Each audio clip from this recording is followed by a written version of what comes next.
होना चाहिए, तभी हमारा राष्ट्र आगे बढ़ेगा और राष्ट्र का कल्याण है तो हमारा कल्याण स्वतः ही शुक्ला जी। महाराज श्री, अंतिम में आपका आशीर्वाद चाहिए। समस्त जैसा कि आपने बताया, विभीषिकाएं तो आती रहेंगी, लेकिन आप जैसे संत भारत में जब तक मौजूद हैं, 21 जून तक की जो विभीषिकाएं बताएं, आप जैसे संत जब तक भारत में मौजूद हैं, भारतीय संस्कृति का उत्थान होगा।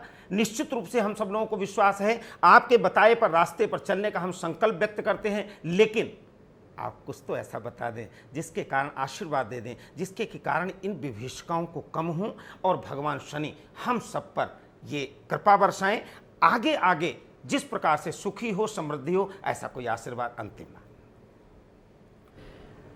बहुत प्रेम से और बहुत श्रद्धा से एक बात कहना चाहता हूं कि राष्ट्रवासियों,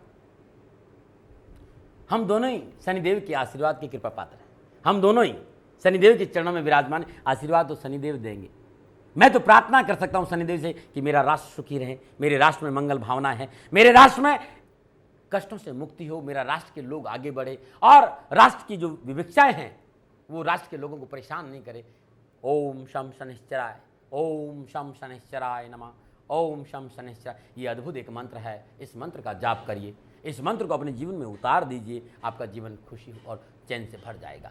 मैं कह रहा हूं, मैं दर दर नहीं भटकता, मेरा एक ही दर है और एक ही मंत्र है और वह है ओम शम शनिश्चराय नमः। आपसे यहाँ लोग आते नहीं मिल पाते, ये भी बता दें वेबसाइट के माध्यम से अगर वो कोई प्रश्न करे तो वेबसाइट का नाम भी बता दें, ईमेल का बता दें, और उससे वो कैसे आपसे जुड़ सकते हैं। आप मेरे से जुड़ना चाहते हैं, हर उस व्यक्ति से मैं जुड़ा हुआ हूं जो 10 मिनट अपने माँ बाप के तलवे में तेल लगाता है। हर उस व्यक्ति से मैं जुड़ा हुआ हूं जो अपनी पत्नी और पति आपस में प्रेम करे। हर उस व्यक्ति का मैं दास हूं चरणों का जो अपने राष्ट्र से प्रेम करता है। और तब भी आप मेरे से मिलना चाहते हैं तो हर शनिवार को सुबह 7 बजे, दोपहर 12 बजे, शाम को 4 बजे और शाम को फिर 7 बजे, इन चारों आरतियों में मैं शनिधाम में रहता हूं।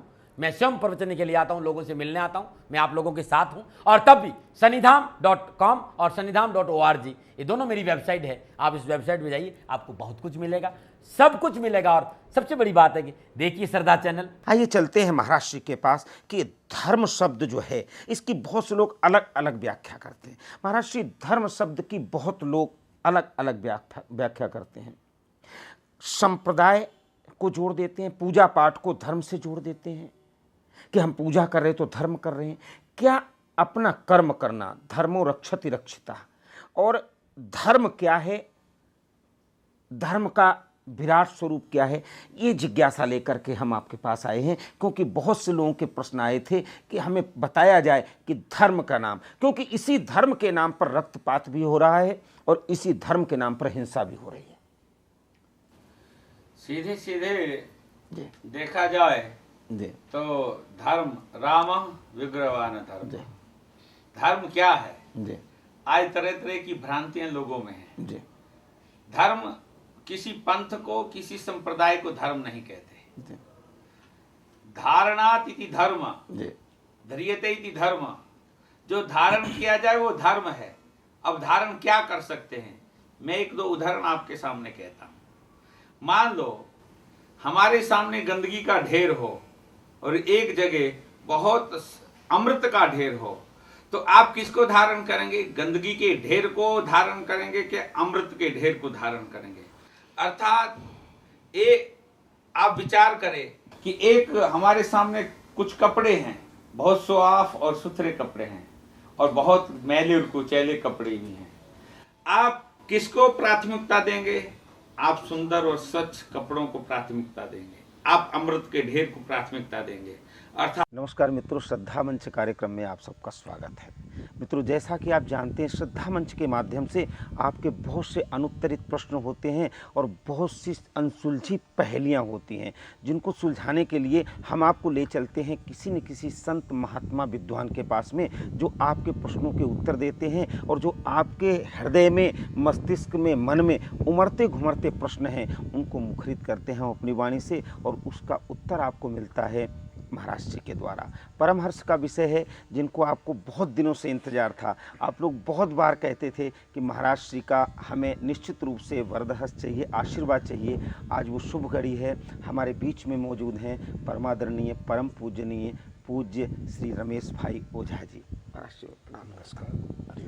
महाराज श्री, पाश्चात्य संस्कृति बड़ी जोरों से दौड़ी चली आ रही है।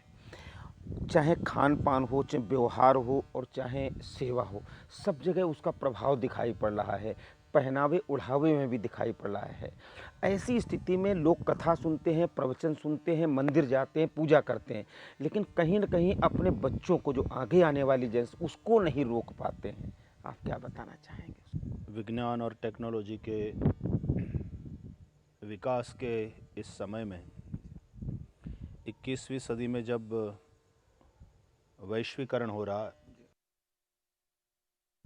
तो एक दूसरे देशों की संस्कृति का एक दूसरे देशों पर प्रभाव पड़ना स्वाभाविक भी है। अब स्वाभाविक रूप से जब इतनी सारी बातें आप लोगों के सामने होगी, तो मन मस्तिष्क तुलना भी करने लगता है। बाहर की चमक दमक कुछ समय के लिए तो आकर्षित कर सकती हैं भारतीयों को भी, किंतु हम भारतीयों की रगों में जो खून दौड़ रहा है उसमें एक आध्यात्मिक रुचि स्वाभाविक रूप से, क्योंकि हम ऋषियों की संतान हैं, तो कुछ समय के लिए अवश्य उस तरफ जाएंगे और वो जो प्रभाव है वो भी पड़ेगा।